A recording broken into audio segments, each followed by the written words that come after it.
At the promotion party, they cheered my brother, the true successor. Ignoring me, I'd mentored him. I withdrew my network access, derailing his next big deal. I, 34M, spent 6 years building something my family never bothered to understand. While they were busy planning the golden child's coronation, I was the one actually holding up the throne. The family business wasn't just handed down through bloodlines in our company. It was about competence, relationships, and who could actually close deals. My father started the commercial real estate firm 30 years ago, and my brother and I were supposed to carry it forward together. Except together meant I did the work while he collected the credit. My brother joined the company 4 years after me. I was already deep in the trenches, building relationships with developers, city planners, and investors. I knew every zoning law, every loophole, every person who mattered in 3 states. When my brother came aboard, fresh out of business school and full of theoretical knowledge, Dad asked me to show him the ropes. I did more than that. I handed him my playbook. I introduced him to my contacts. I walked him through negotiations, explained the unwritten rules, taught him how to read people across a conference table. When he fumbled his first major pitch, I stepped in and salvaged it, then spent hours afterward explaining what went wrong and how to fix it. I made him look good because I thought we were building something as a team. I thought family meant something. He learned fast, I'll give him that. Within 2 years, he could handle client meetings without me. By year 3, he was closing deals. Good deals. Deals that used my relationships, my groundwork, my strategies. But he had something I didn't: charisma. He knew how to work a room, how to make people feel like they were the only person who mattered. Dad ate it up. The promotion party happened last month. The firm had just closed the biggest deal in its history, a mixed-use development worth $42 million. I'd spent 8 months nurturing the relationship with the development group, working through their concerns about the location, connecting them with the right contractors and city officials. I'd structured the entire deal, negotiated terms that protected everyone involved, and personally guaranteed the financing through a contact I'd cultivated for 5 years.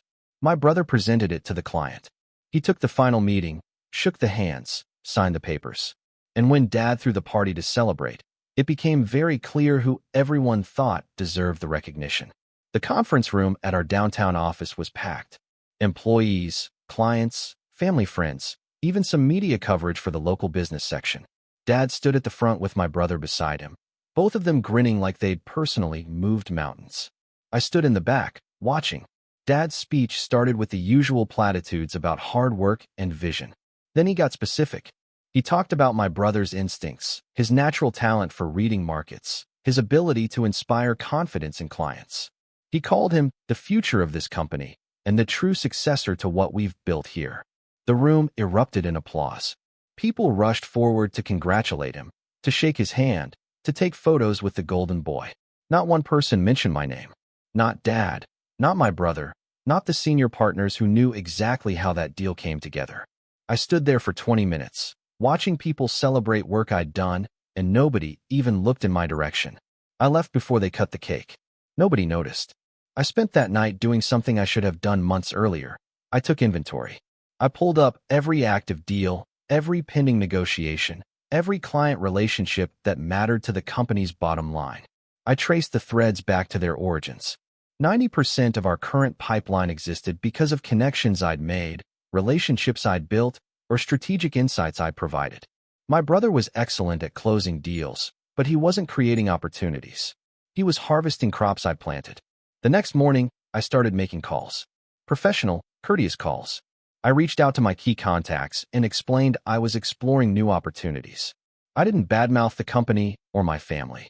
I simply indicated I might be moving in a different direction soon, and I wanted to maintain our professional relationships regardless of what happened next.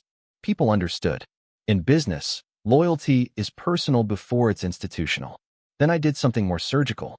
There was a deal my brother had been working on for 3 months, a major office complex redevelopment that would bring in $15 million in fees over 2 years.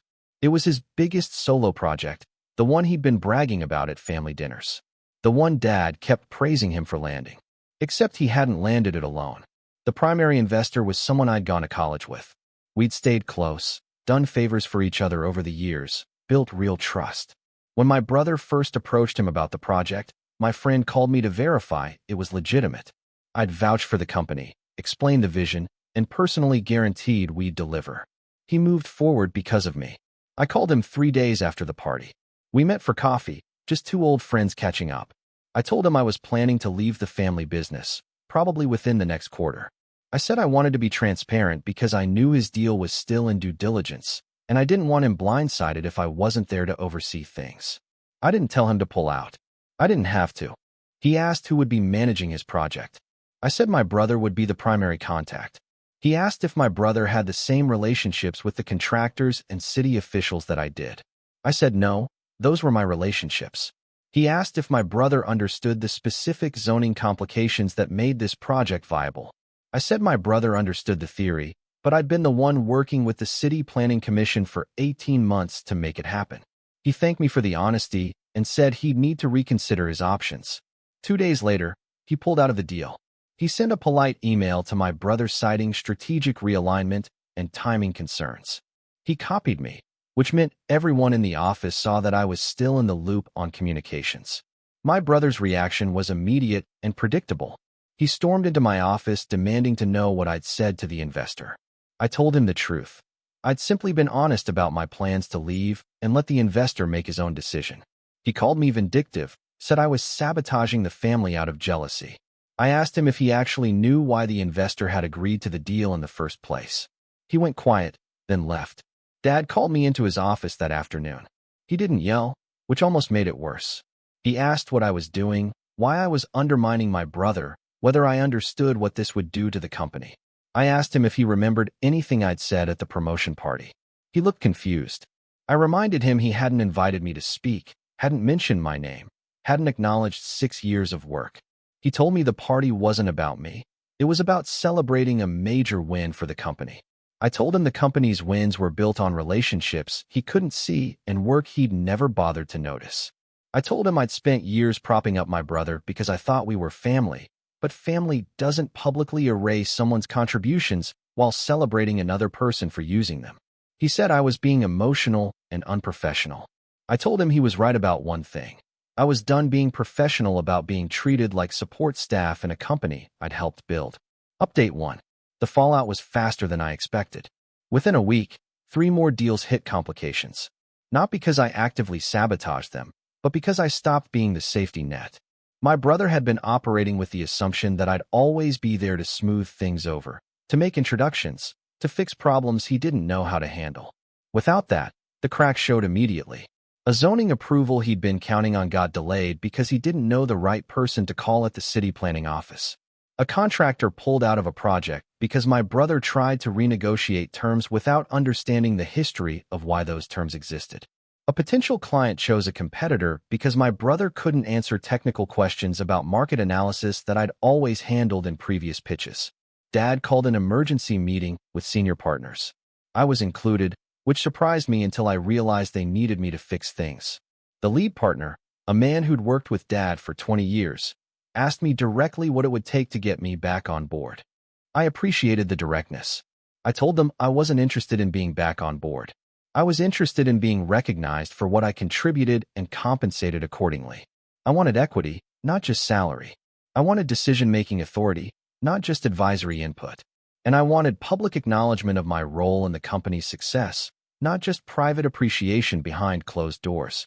My brother objected immediately, said I was extorting the family, holding the company hostage.